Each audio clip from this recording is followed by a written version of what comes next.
Good morning everyone. Today I'll be starting with the topic that is movement along the demand curve. इससे पहले जो हमने topic किया है उसमें आई हैव एक्सप्लेन डिमांड, और जब हमने डिमांड पढ़ा था तो हमने ये पढ़ा था कि there is an inverse relationship between price and quantity demanded. तो अगर प्राइस और क्वांटिटी डिमांडेड में इनवर्स रिलेशनशिप है तो उसकी वजह से क्या होता है कि जब आपकी प्राइस में और क्वांटिटी डिमांडेड में इनवर्स रिलेशनशिप है तो सपोजिंगली आपको दिख रहा होगा कि प्राइस रिड्यूस हो रहा है तो क्वांटिटी डिमांडेड इंक्रीज हो रही है due to the inverse relationship, जिसकी वजह से जो आपका डिमांड कर्व है दैट इज़ डाउनवर्ड स्लोपिंग। तो आपका हमेशा डिमांड कर्व कैसा रहेगा? Downward sloping. आज जो हम टॉपिक कर रहे हैं that is when you are studying the movement in the demand curve. तो डिमांड कर्व में दो तरह की मूवमेंट होती है, एक्सटेंशन एंड कॉन्ट्रैक्शन, या फिर completely shift in the demand curve. Extension के जैसे कि आप देख सकते हैं कि हमने जो लॉ ऑफ डिमांड पढ़ा था, other thing remains constant if the price of the commodity rise its demand decreases and if the price of the quantity falls its demand increases. यानी कि जो लॉ ऑफ डिमांड में हमने पढ़ा था कि प्राइस में और क्वांटिटी डिमांडेड में इनवर्स रिलेशनशिप है। When quantity demanded of the commodity increases as the result of price fall in the price of the commodity it is consider as extension और एक्सपेंशन इन द डिमांड। कि अगर आपकी quantity demanded क्या हुई है, increase हुई है due to the fall in price, उसको हम एक्सटेंशन बोलते हैं। और जब आपकी क्वांटिटी डिमांडेड डिक्रीज हो रही है as a result of increase in the price, price increase हुआ है तो क्वांटिटी डिमांडेड क्या हुई है, डिक्रीज हो गई है, that is known as contraction in demand. तो अगर हम ये पढ़ा है तो इसके अकॉर्डिंग क्या है, दस extension and contraction in demand implies change in quantity demanded due to the change in the price of the commodity।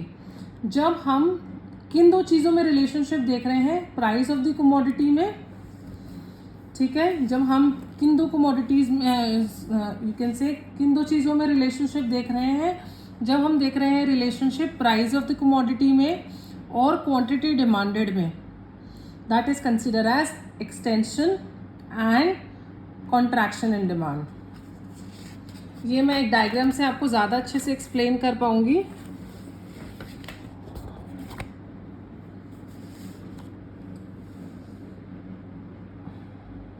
Okay अगर हम ये जो डायग्राम है इसमें आपको दिख रहा होगा कि this is the price and at this price the quantity demanded is this.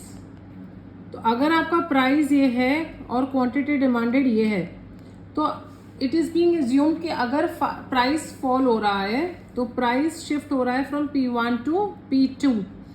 When the price fall तो क्वांटिटी डिमांडेड क्या हुई है, आपकी क्वांटिटी डिमांडेड इंक्रीज हो गई है। तो दैट इज ये एक्सटेंशन हो गया है आपकी डिमांड में। एक्सटेंशन क्या है कि क्वांटिटी डिमांडेड आपकी इंक्रीज हो गई है। तो दैट इज वाई आपका जो डिमांड कर्व है उसमें एक्सटेंशन हो गया है। अगर हम कॉन्ट्रैक्शन की बात कर रहे हैं तो initially the price was this, now the price change to P2। तो जब P1 से लेकर आपका प्राइस P2 पर गया है तो दैट मीन्स आपका जो प्राइस है वो फॉल हुआ है, तो क्वांटिटी डिमांडेड रिड्यूस हुई है, जिसकी वजह से क्या हुआ है, there is would be an contraction in demand. तो both extension and contraction in demand are represented by a movement.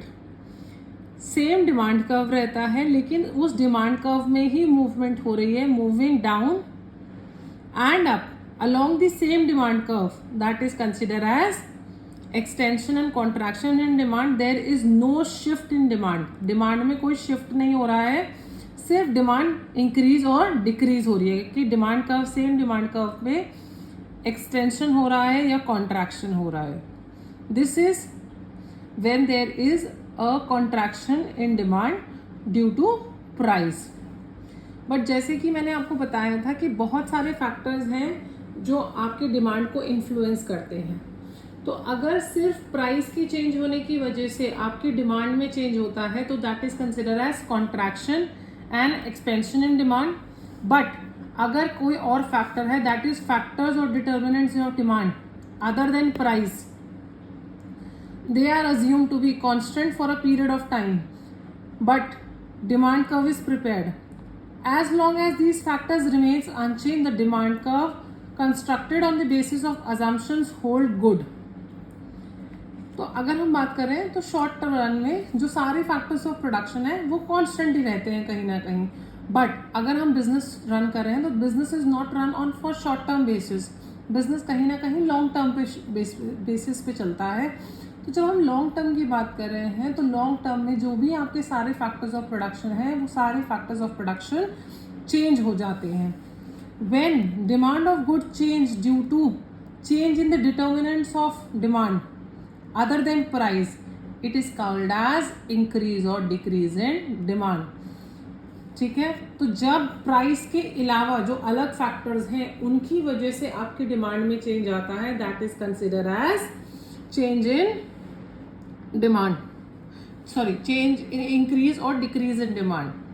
तो उसको कहते हैं हमारा shift in the demand curve, कि आपका जो डिमांड कर्व है वो राइट वर्ड या लेफ्ट वर्ड कंप्लीटली शिफ्ट होगा। ये मैं आपको डायग्राम में आगे एक्सप्लेन करूंगी। That is increase in demand means even at the same price, price आपका कांस्टेंट है, more quantity is demanded by the consumer. जब कंज्यूमर क्या है, कंज्यूमर सेम प्राइस है आज भी आपके प्रोडक्ट का, लेकिन जो कंज्यूमर है उसकी डिमांड फ्लक्चुएट हो रही है ड्यू टू उसकी इनकम बढ़ गई है। तो जब उसकी इनकम बढ़ गई है तो पहले अगर आप आपकी कमोडिटी को 10 यूनिट परचेज कर रहा था वो 20 परचेज करने लगेगा क्योंकि उसकी इनकम बढ़ गई है। तो अगर हम कहें कि जो सब्सटीट्यूट गुड है उसका प्राइस फॉल हो गया है तो अल्टीमेटली आपकी इनकम आपकी कंजम्पशन इंक्रीज हो जाएगी प्रोडक्ट की, that is also a reason. या फिर आप कह सकते हैं कॉम्प्लीमेंट्री गुड्स की वजह से या टेस्ट एंड प्रेफरेंसेस चेंज हो गए हैं, तो दैट इज अगर फेवरेबली जो भी फैक्टर्स ऑफ प्रोडक्शन है उसमें फेवरेबल चेंज आया है तो कहीं ना कहीं आपका जो डिमांड कर्व है वो राइट वर्ड शिफ्ट हो जाएगा। ठीक है, तो दैट इज कि आपका जो डिमांड कर्व है that would be shifting towards right in case आपके जो जितने भी फैक्टर्स ऑफ प्रोडक्शन है एक्सेप्ट प्राइस वो फेवरेबली मूव कर रहे हैं। तो अगर हम बात करें तो this is your price and this is your quantity demanded. Price constant है बट जब अदर फैक्टर्स की वजह से आपकी डिमांड में चेंज होता है दैट इज आपका जो डिमांड कर्व है that shifted towards the right hand side. That means कि आपका डिमांड कर्व राइटवर्ड शिफ्ट हुआ है, that is known as increase in demand. ठीक है, another scenario is when there is decrease in demand. Demand decrease कम होगी जब आपकी जो फैक्टर्स हैं दैट इज इनकम डिक्रीज हो गई है, पॉपुलेशन में डिक्रीज आया है, प्राइस में जो सब्सटीट्यूट गुड्स है उसका प्राइस फॉल हो गया है, कॉम्प्लीमेंट्री गुड्स का प्राइस इंक्रीज हो गया है। तो दैट इज कि इन सारे फैक्टर्स को जो भी फैक्टर्स हैं अदर देन प्राइस जब वो आपको नेगेटिवली इन्फ्लुएंस कर रहे हैं, नेगेटिवली आपको इफेक्ट कर रहे हैं, तो आपके क्या होगी, प्राइस कांस्टेंट होने के बावजूद आपकी डिमांड डिक्रीज कर जाएगी।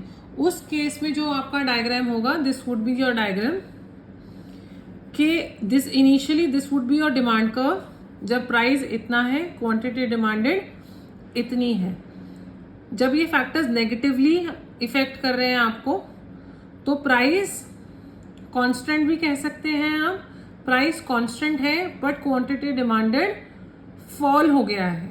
तो प्राइस कांस्टेंट होने के बावजूद आपका जो क्वांटिटी डिमांडेड है उसमें फॉल हुआ है and there would be a leftward shift in your demand curve, that is consider as decrease in demand.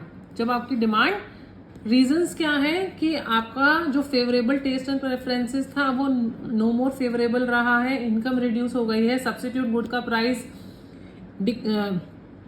जो आपके प्रोडक्ट्स के जो भी सब्स्टिट्यूट्स हैं उनका प्राइस डिक्रीज हो गया है, आपकी जो प्राइस है इनकम प्राइस ऑफ सब कॉम्प्लीमेंट्री गुड्स है वो भी इंक्रीज हो गया है। फ्यूचर एक्सपेक्टेशन क्या है आपके प्रोडक्ट की कि फ्यूचर में प्राइस बढ़ सकता है, तो फ्यूचर में प्राइस कम फॉल हो सकता है, तो ये सारे क्या है कि सारे रीजंस नेगेटिवली आपको इफेक्ट कर रहे हैं, तो आपका जो डिमांड कर्व है वो लेफ्टवर्ड शिफ्ट हो जाएगा। क्लियर है? तो अगर मैं आपको एक्सप्लेन करूं, increase in demand, upward or rightward shift in demand, you can say increase in the income of consumer and wealth, increase in the population, increase in the prices of substitute good, decrease in the price of complementary goods, future expectation क्या है, price rise हो जाएगा, change in the taste and preferences, fashion customs।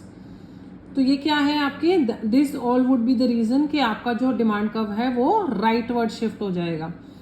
Leftward shift होने की क्या reason है कि आपकी जो इनकम है वो डिक्रीज हो गई है, पॉपुलेशन डिक्रीज हो गई है, डिक्रीज हो गया है आपका price of the substitute goods, there is increase in the price of complementary goods. Expectation क्या है कि फॉल होगा प्राइस का इन द फ्यूचर, जो फेवरेबल टेस्ट एंड प्रेफरेंसेस थे वो अब अगेंस्ट हो गए हैं। तो इन सारे फैक्टर्स की वजह से क्या होगा, आपका जो डिमांड कर्व है वो लेफ्टवर्ड शिफ्ट हो जाएगा कि डिमांड रिड्यूस हो जाएगी। तो this is the whole concept of movement along the demand curve. I think it is sufficiently clear. If you have any doubt related to anything, you can please message me or you can just pin me.